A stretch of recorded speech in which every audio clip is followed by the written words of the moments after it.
जय सिया राम। आज मैं आपको माइकल जैक्सन साहब की पूरी हिस्ट्री बताता हूँ, ठीक है ना।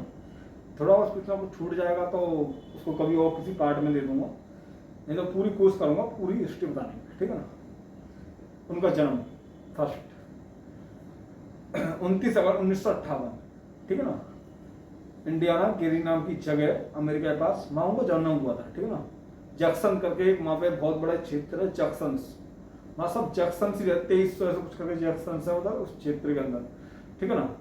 तो माइकल जैक्सन उनके 9 भाई बहन थे, ठीक है ना। 7वें नंबर के थे माइकल जैक्सन साहब, ठीक है।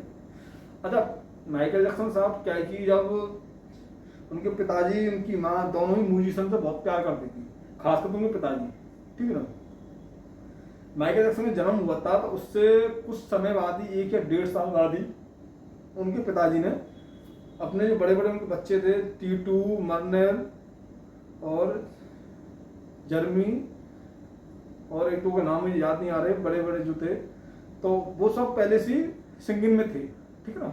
कुछ शो कर रहे थे, छोटे मोटे शो कर रहे थे। जैसे जैसे माइकल जैक्सन साहब बड़े हुए, मतलब कि आप ये मान लो 5 साल के लास्ट 5 ईयर्स, ठीक है ना। तो उनकी जो आवाज़ थी ना बड़ी पतली और सुरीली टाइप की, तो उनके पिताजी ने उस सुनर को पहचान लिया, उनके पिताजी ने सुनर को पहचान लिया। तो 5 साल की उम्र छोटा सा माइकल अपने भाइयों के बैंड में आ गया, जैक्सन, दी जैक्सन। उस टाइम दी जैक्सन था, जैक्सन 5 बाद में पड़ा, ठीक है ना, बताऊं कब पड़ा। तो जब उस बैंड में वो आए माइकल जैक्सन साहब, तो जिस हिसाब से उनका मटकना, उनकी आवाज़, उनके पिताजी उनके भैया ने कुछ देखा कि जो उसकी आवाज़ है ना वो हमारा हम में से किसी की नहीं है, तो माइकल को फ्रंट में रखो गाने के लिए। ये हुआ, ठीक है ना, माइकल जैक्सन साहब को फ्रंट में रखा जाए। अच्छा, जब वो 5 या 6 साल के हुए तब उन्होंने गाना गाना चालू कर दिया, छोटी सी उम्र से ही। अब उनके पिताजी बड़े स्ट्रिक्ट, हाँ, वैसे अगर माइकल जैक्सन साहब के पिताजी अगर इतने स्ट्रिक्ट नहीं होते ना तो आज माइकल जैक्सन साहब इस पोजीशन पे कभी नहीं होते।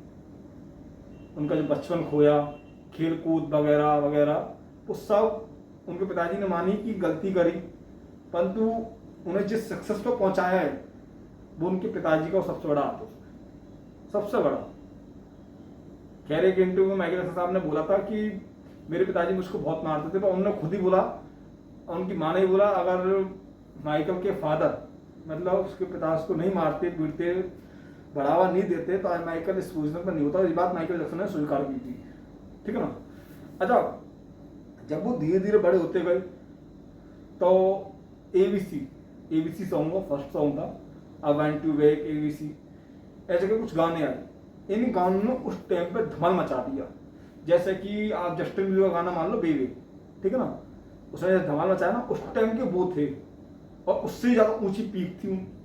हाँ, छोटा सा माइकल और इतना बड़ा धमाल। उस टाइम पे क्यून जैसे और एल्विस प्रेस्ली जैसे सिंगर थे जिनका नाम, ठीक है ना, बहुत बॉब मार्ली इनके बेताज बादशाह सिंह इनके, ठीक है ना, मोहम्मद रफ़ी साहब इनके।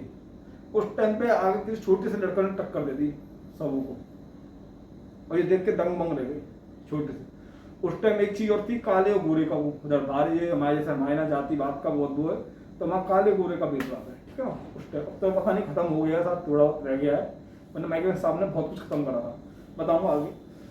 तो काले में तो थे माइकल साहब, परंतु जिस टाइप की उनकी पॉपुलरिटी बढ़ती आ रही थी ना, उनकी फैंस फॉलोइंग बढ़ती आ रही थी, सब देख के हैरान हो रही थी। आते आते 12 साल के हुए तो उनके सारे गाने उस टाइम पे विन नाम का गाना तो इतना हिट रहा है कि आज भी उनकी गानों की लिस्ट निकालोगे तो टॉप 5 या 6 में चल रहा है गाना। आज टॉप 5 या 6 स्मूथ क्रिमिनल से ही ऊपर है वो गाना इस टाइम भी, विन, ठीक है ना। मैं तो कहते हैं वो गाना उनने, उनका कुछ चूहा दोस्त था उसके लिए बनाया, मैंने इसको वो वीडियो बना के रखी है। अब वैसे ये बात सच है कि उनका चूहा दोस्त था, ठीक है ना। अब आते ये बात में समझ नहीं आई कि चूहा उनका दोस्त था तो इसके ऊपर गाना बनाया या कोई किसी और अपने फ्रेंड को बनाया है, ठीक है। 99% चूहे के ऊपर, ठीक है ना, 99% चूहे के ऊपर। 12-13 साल की उम्र होते हुए माइकल जैक्सन साहब को डांस भी, उनका जो घूमने का तरीका, जेम्स ब्राउन के वो बहुत बड़े फैन थे। उनकी मूव को कॉपी बहुत अच्छी करते थे माइकल जैक्सन जी। कुछ मूव उनकी, उनने जेम्स बॉन्ड की मूवी इतनी फेमस कर दी, सफल वगैरह थी, बहुत फेमस करी उनने, ठीक है माइकल साहब ने। उनके जो घूमने का तरीका था ना, घूमने का रोबोटिक डांस, उस टाइम कोई नहीं, उस टाइम पे कोई नहीं था 60 के दशक में उनके ऐसा करने वाला। धीरे धीरे धीरे धीरे माइकल जैक्सन साहब थोड़ा थोड़ा बड़ा होते गए, और पर उनके अंदर जो वो था ना बचपन का, वो बैठता जा रहा था, वो अंदर ही अंदर बैठता जा रहा था। मैं आप सभी को बता दूं कि अगर उनके जब उनका सन 1972 71 या 72 में दी जैक्सन 5 पड़ गया उनके ब्रांड का नाम, ठीक है ना, और एपिक रिकॉर्ड कुछ ऐसे करके कुछ रिकॉर्ड था उस टाइम पे, उससे जुड़े थे ये, ठीक है ना। उसी के साथ मैंने काम करना चालू किया कई सालों तक, बताऊं कितने साल तक, 1979 1900 थ्रिलर एल्बम जब आई थी ना, तो उनने किसी और रिकॉर्ड के साथ हाथ मिलाया था माइकल साहब ने, ठीक है ना। अब मुझको इतनी क्या कि भूल रहा हूँ, इतना तो मुझे वो नहीं है, पर जो तो मैं आपको बताया चल रहा हूँ, अगर मेरी गलती हो तो आप मुझे बता देना कमेंट में, ठीक है ना। तो एपिक रिकॉर्ड्स के साथ ही हाथ मिलाया था इनने, ठीक है ना। जैसे जैसे माइकल साहब गाने आते गए, स्नैक योर बॉडी और कई सारे थी, ऑफ द वेल एल्बम ने तो उस टाइम पे ओहो, जे solo album Michael Jackson, rock with you जैसे गाने, ठीक है ना, off the wall, rock with you, इन गानों ने पूरी दुनिया में धमाल मचा दिया उस टाइम पे, पूरी दुनिया में। बट इस टाइम माइकल जैक्सन साहब पर कोई आरोप नहीं है, कोई आरोप नहीं है, आरोप इसके बाद चालू होने वाले हैं। ऑफ द वेल का जितनी एल्बम आती आएंगी सब पे कुछ ना कुछ आरोप निकलेगा माइकल साहब पे, सच्चे क्या नहीं है, बिल्कुल है। अब कैसे कि सफर फेक है, ध्यान रखना, पर एक आरोप है जो उनके जीवन में सच है, वही बताता हूँ कौन सा। ऑफ द वेल एल्बम के बाद जब उनकी जो फैन फॉलोइंग और जो उनको वो मिला ना प्यार, उस टाइम 1978 से लेके, और मैं कह रहा हूँ अभी तक, और वैसे अगर मैं कहूँ 1978 तो गलती बोल रहा हूँ, जब से उनने गाना चालू करा ना, डांस और गाना, और अभी तक कोई हुआ नहीं है इसका पैदा, और नहीं आएगा भविष्य में कोई पैदा होगा, ठीक है ना। तो 1970 इसलिए बोल रहा हूँ कि वो अपना खुद का सोलो, मतलब खुद ही अपना अकेला एल्बम, भाइयों से अलग होकर एल्बम लाए, ठीक है ना। तो उनको अलग ही वो मिल गया, सफलता मिली, सक्सेस, कोई बात नहीं। विली जिन गाना पहला आरोप सुना, अगर विली जिन कहूँ तो विली जिन एक लड़की का नाम है, ठीक है ना, विली है या क्या विली जिन है, तो जब बताते हैं कि माइकल जैक्सन की फ्रेंड थी, ठीक है ना, उसका एक बच्चा था जो उसने आरोप लगाया कि आपका ये माइकल जैक्सन साहब का ही, ठीक है ना। तब ये गाना बना था माइकल जैक्सन, तब ये गाना बनाया विली जिन, और किसी को ये नहीं मालूम थी कि जो माइकल साहब को ये नहीं मालूम कि जिस गाने को मैं आज बना रहा हूँ, गा रहा हूँ, एक दिन ये गाना इतिहास बना देगा पूरा। अब इतिहास कैसे बना सुनो, 1983 में मानटून रिकॉर्ड, हाँ इस रिकॉर्ड के साथ उन्होंने हाथ जोड़ा था, वो हाथ मिलाया था, तो शायद इसी से मिलाया था उन्होंने, ठीक है ना। 1983 MTV शो पे उनका जो प्रोमोस आया था, तो कालों को इतना वो नहीं दिया जाता था सपोर्ट, काले लोगों को टीवी पे आने का मौका इतना नहीं था, माइकल साहब को था, और जिस हिसाब से उनकी फैन फॉलोइंग थी ना उस टाइम पे, किसी की नहीं थी, कि वो एल्विस प्रेस्ली वगैरह किसी की फैन फॉलोइंग नहीं थी ऐसी, सही बता रहा हूँ मैं आपको, सब पीछे रह गए थे इनके आगे। जब विली जिन गाना रिकॉर्ड प्ले हुआ ना MTV पे, तो आज तक MTV का इतिहास बदला हुआ है, बस कोई नहीं जानता था कुछ भी।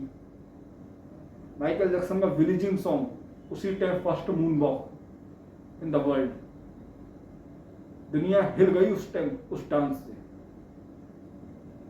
और उससे पहले भी उन्हें ला दी, कैसे, थ्रिलर। विली जिन तो 1981 में आया, उनका एक नॉर्मल एल्बम है विली जिन, जो वैसे वो गा रहे क्या है, जिसमें लाइट वाइट चलती है सड़कों पे ऐसे, एक वो चोर है पीछे भी डोलता, वो विली जिन फर्स्ट उनका, और जो लाइव करा उनने, उनकी 25 साल की एज होगी उसमें, 25 से 26 की, तो उन्होंने करा MTV शो पे, है ना, अवार्ड शो में, तो वो उस गाने रिकॉर्ड बदल दिया। और थ्रिलर आ जाओ, मतलब थ्रिलर में ही है ये सब, बीटेड, विली जिन, ठीक है ना, थ्रिलर ने तो आज तक थ्रिलर एल्बम का कोई भी ऑल इन वन सॉन्ग जो अभी उस टाइम से लेकर अभी तक, उससे पहले इतने सॉन्ग बनते आ रहे हैं, थ्रिलर का किसी ने रिकॉर्ड नहीं तोड़ा,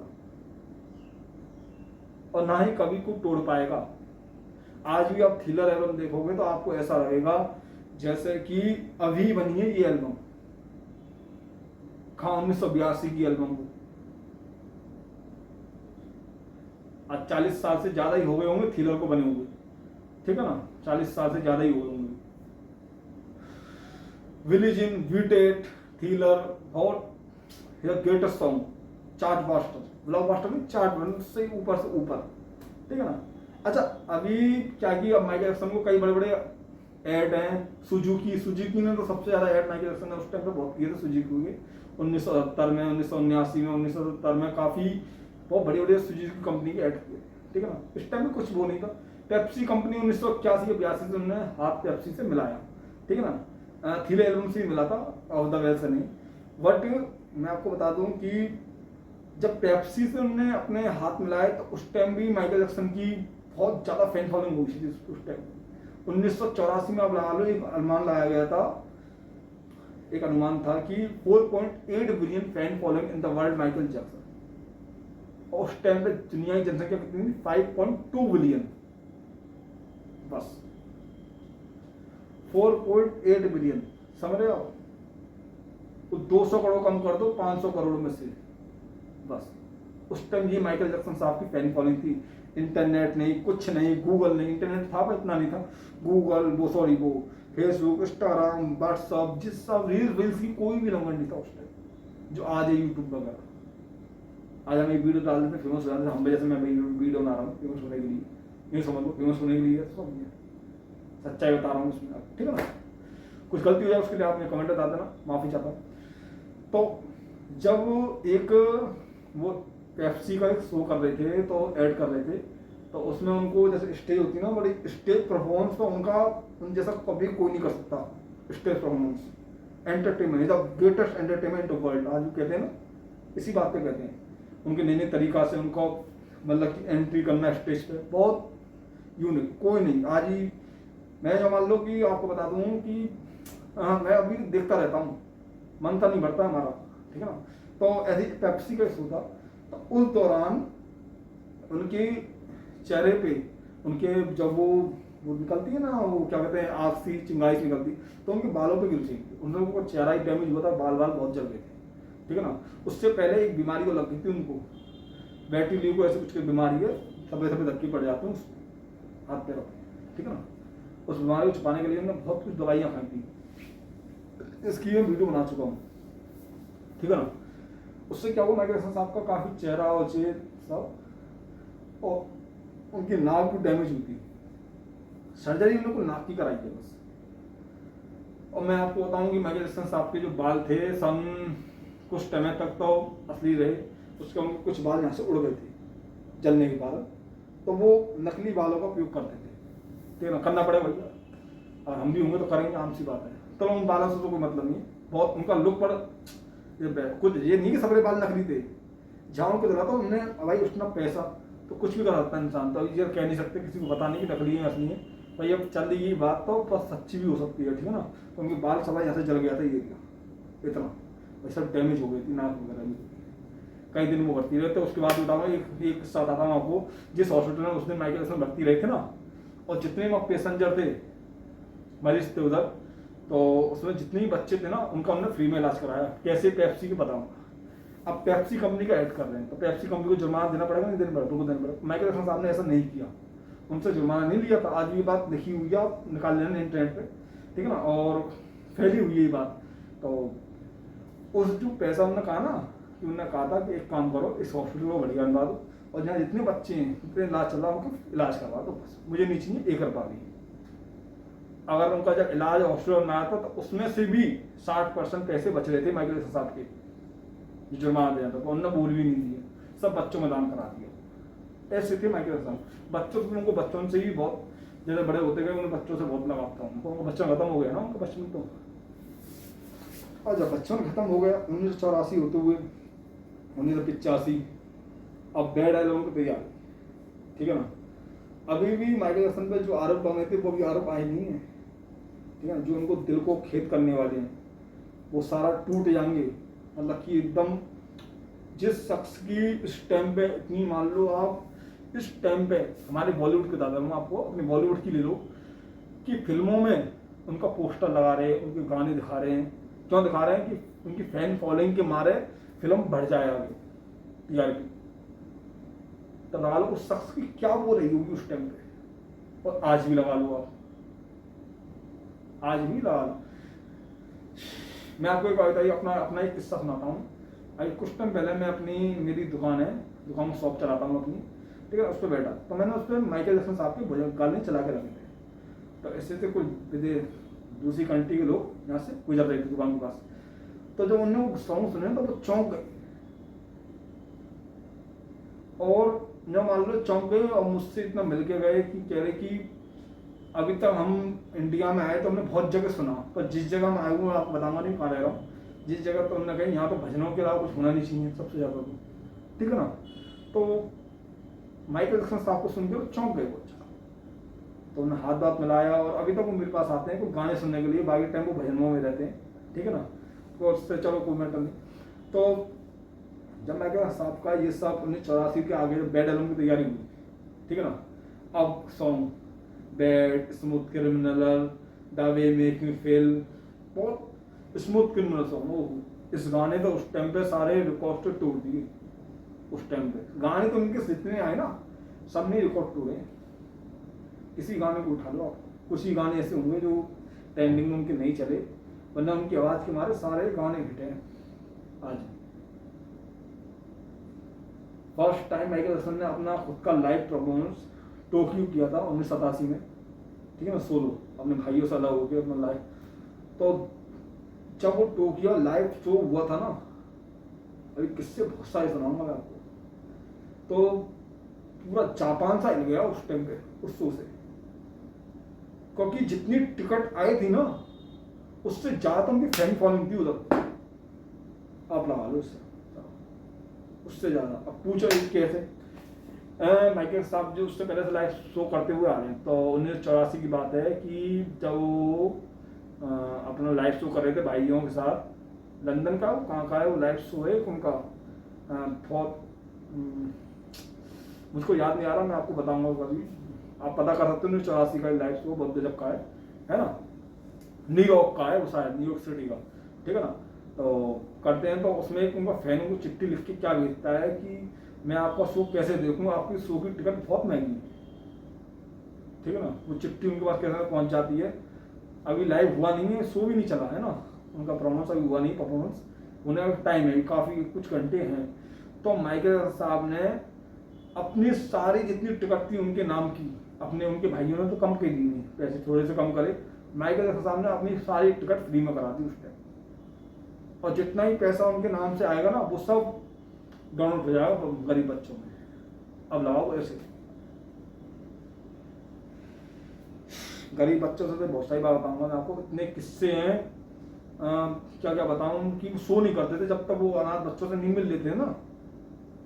सो का कोई मतलब ही, सो तो तभी होगा जब तक अनाथ बच्चों से नहीं मिल लेंगे, वो बच्चों के पास जाकर नहीं मिल लेंगे, खिलौने नहीं दे देंगे, खाना पीना दवाई सब उनको करा नहीं देंगे, पैसे जब तक डोनेशन नहीं दे देंगे, जब तक सो नहीं होगा। ये माइकल साहब की खास बात थी। आज भी उनके सिक्योरिटी गार्ड हैं कई सारे, उनके जो उनके साथ रहे वो बताते इस अनुभव को कि कई शो कैंसिल होते हुए बचे हैं, और कुछ शो कैंसिल हो गए। बताऊंगा कौन कौन शो कैंसिल हुए हैं। कुछ शो कैंसिल हो चुके हैं, उनमें से एक सियोल का है, 7 सितंबर 1992 का सियोल देश है क्या, ये शो कैंसिल हो चुका था। बताऊंगा इसका भी क्यों। तो जब तो जापान क्यों हिल गया कि स्टेडियम में ज्यादा से ज्यादा 70 से 80 हजार लोगों की वो थी कैपेसिटी, परंतु जो स्टेडियम के बाहर जब कैमरा घुमाया गया ना तो उससे डबल बाहर थे लोग। अब आप ये लो, चाहे उनको माइकल जैक्सन दिख नहीं रहे हूँ, माइकल साहब दिख नहीं रहे हूँ, उनकी आवाज ही बाहर तक जा रही है, बस उसी से नाच रहे हैं वो सब।